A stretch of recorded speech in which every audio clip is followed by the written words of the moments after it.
Hello there, lovely people, it's Alex from Nintendo Life here, and Nintendo went and did a Direct presentation, didn't they? One of the Direct Minis partner showcases, didn't they?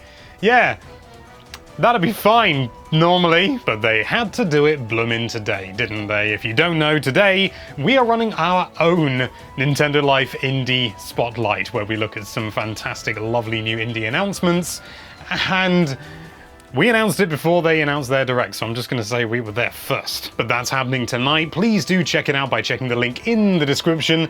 Bit of a passion project of mine, and I'm rather proud of it. But yes, a Direct of any kind is largely a cause for celebration. There is no point in denying that. The timing could have been better, but let's just move on, Alex. So after that shameless self-promotion, I'm going to be talking all about the Direct, all the stuff that happened in it, and why this is good.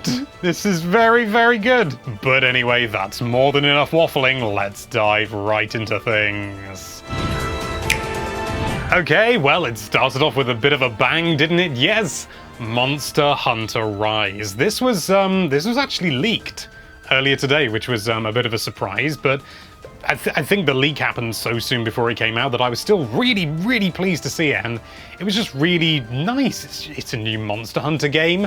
I was very pleased to hear, because they did have a Monster Hunter Direct afterwards as well, which looked at things in a little bit more detail, including the game after this one.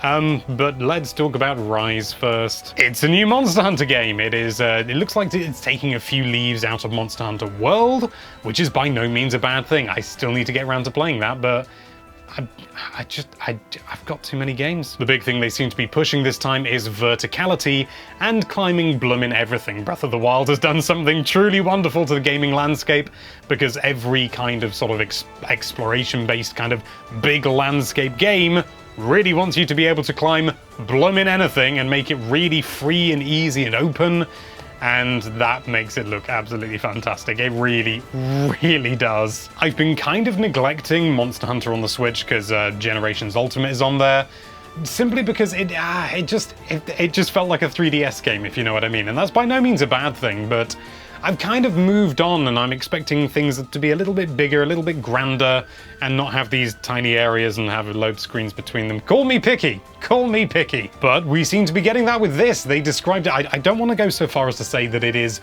an open world. I think they said words nearly to that effect, but I don't want to get anyone's expectations up too high, but they seem to describe it as an open world. Again, big asterisk, don't know that for certain, you know, wording can be a bit of an old sausage, but if it is, my great goggly goodness, that is a good thing. I'm just mega excited. I'm mega pleased that this was included.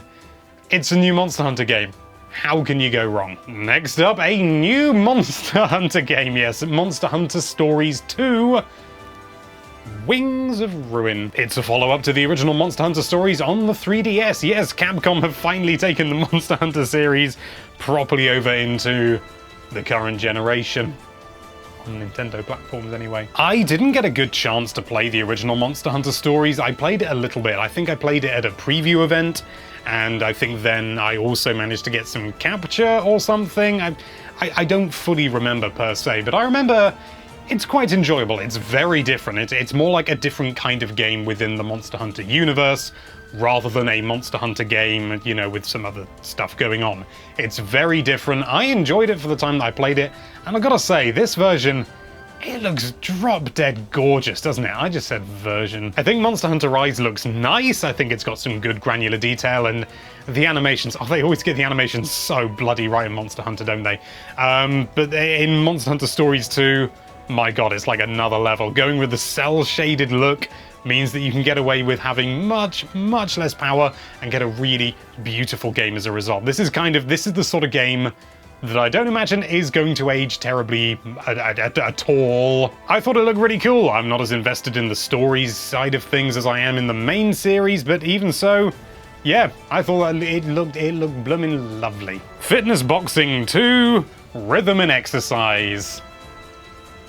Yeah, I did a video for the original Fitness Boxing way back when, and I had a bit of fun with it, but I've never loaded the game up since. I've been doing that with Ring Fit Adventure. I think it's just slightly more involved and more of a game for me. Fitness Boxing and the similar sort of type of applications have never really done it for me with video games. I don't know why, and, you know, sort of plenty of people get loads out of it and, you know, really gets people up and moving, and that's a great thing, and I should do it more. But fitness boxing, I don't know, it didn't really sort of get my juices running in any way. This just looks like an updated and better version with maybe some more music as well. There was only one track I liked in the original game, and that was I'm in the mood for dancing. Disgaea VI, Defiance of Destiny. Lots of D's going on there. I've never really sort of paid much attention to the Disgaea series. I know how to pronounce it, which is one thing. It's always been about kind of going a bit OTT, to say the least, and to the point where you can grind and get to stupid levels. I remember that from the original, and I say the original, Disgaea V, that's not the original, Alex. And that was something that kind of put me off, but I'm well aware that there are plenty of people that absolutely love that, and this looks like it's more of the same. They did happen to say that maximum damage can go into the quadrillions now, which... a lot of zeros. This is something Xeon is far more qualified to talk about than me, so let's move on. Empire of Sin. This I don't quite know what to make of this. On the face of it, some of the game looks a little bit kind of straightforward and a little bit sort of basic and kind of like PC game from, you know, like a 2015 type thing. But on the other hand, the idea of it and the idea of the gameplay is really interesting, like really unique. And the way that you're trying to get these two crime bosses to get all angsty at each other, I don't know. I really don't know what to make of this one. It's definitely interesting, but I think it's that kind of game that on the face of it, I'm not that interested in, but I think if I look into it more, play it, you know, dive into it, I'd probably really enjoy it, so I'm probably going to have to do that. Sniper Elite 4, is that the... Sniper Elite 4, that was a bit of a surprise. No particular reason why it is a surprise, I just didn't expect it. It's Sniper Elite. They've released a few on the Switch now, and this, I believe, is the latest one. It's coming out this year. I've enjoyed my time playing other Sniper Elite games. It looks to be good fun. You know, I'm always pleased to see more recent games coming to the Switch, albeit quite late, but it's good. It's good. I'm so pleased to see games like this represented on Switch. It shows a real commitment, and it shows that there is a market for this kind of thing, because there bloomin' is. There'd also be a market for Mass Effect, and that wasn't in this presentation. Then we had a kind of a sizzle reel, sort of a sizzle reel, The Long Dark. I remember nothing about that. PGA Tour 2K21, it's a golf game. It looks like it's got some interesting ideas, you know, sort of you can play online with like an online community and do tournaments and stuff like that. Golf games, I've always enjoyed golf games, but they've never really been my bread and butter. And that was that bit of a theme with this, with the exception of Monster Hunter. Hades, this looked actually really good. I really like the art style of it, and I like the color and everything, and it's a dungeon crawler. It's procedurally generated, or randomly generated. I can't remember the exact term for it per se, but yeah, and it's out today. It just looks like a good, solid, fun game. And it's just pleasant, just out of the blue, never heard of it before, and boom, it's out today. That always tickles me. Then there was Balan Wonderworld. This, it reminds me a lot of Nights. Nights into Dreams, and, well, there were other games as well. I think I've got one. Nights is fun, it's crazy, it's mad, it's got a strange aesthetic to it, and this is definitely playing off that same kind of idea. I mean, it's clearly not Nights, it's different gameplay for one thing, but it definitely is getting that kind of Nights feel about it, and I thought it looked quite charming. It looks like it should have come out a generation and a half ago. Is it just me? Like, if that came out on the GameCube, boom, would have fitted right in. So it's kind of almost weirdly retro in a way in its stylings. And the running animation, the walk cycle, that's a bit bad. But they mentioned there's something like 77 costumes or something, and each costume gives you a different power-up. I'm down with that. That sounds pretty bonkers, and I actually really like the design of who is presumably the main antagonist himself, Balan, which I kept thinking they were saying Balloon, but Balan? Maybe it is Balan. I thought it looked fun. I'd have to see more of it before I, you know, made any commitments to it one way or the other, but I think it looks pretty cool. Yeah, it just looks like a fun, interesting, different game Quite an old idea in some regards, but, you know, modern times. Why not, I say? Rune Factory 5. I have never played a Rune Factory game in my life. It's another one of those series. This is the problem. There's too many series coming to Switch now. I could deal with this in the Wii U era. Nothing came out. It was easy. You play as a character who's got amnesia, which is the most original idea I've ever heard. No, that's not fair. It looks good. It just looks like a good game overall. Again, I would have to see more of it, and having no experience with the series itself, I'm really, really not qualified to be talking about it in any great detail.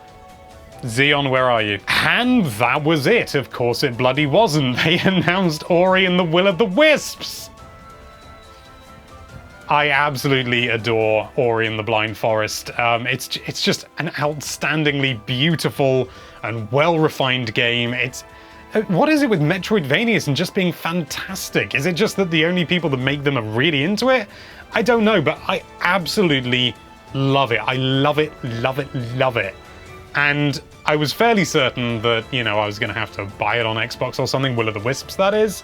And now they've just confirmed, no, you can get it on Switch, baby. I'm thrilled to bits, I really am. And that one person who berated me for saying that maybe Microsoft would be bringing some more stuff out after Ori, eat it.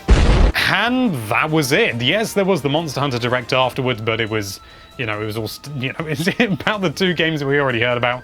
So I'm not going to go into any major detail with that, except, the monsters fight each other in Rise, which, 2 thumbs up. Overall, I thought it was pretty damn good. It almost, this time around, it almost felt like a standard Nintendo Direct, but with all the Nintendo stuff taken out of it, whilst previous partner showcases have just felt kind of like just bits and bobs, you know, a bit bitty. But the fact that we had major announcements from Capcom and stuff like that, that was really good.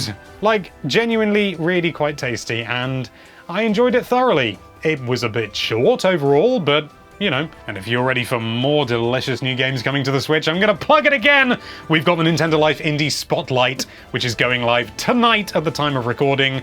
At the times you see on screen, there'll be a link to it in the description, and once it's all said and done, it'll just be a link to it. When it's just available, because we're premiering it, because we're that. Thank you so much for watching. If you like this video, then why don't you plug that subscribe button, and be sure to check out nintendolife.com for all sorts of lovely Nintendo related content. Thank you again for watching. Bye bye.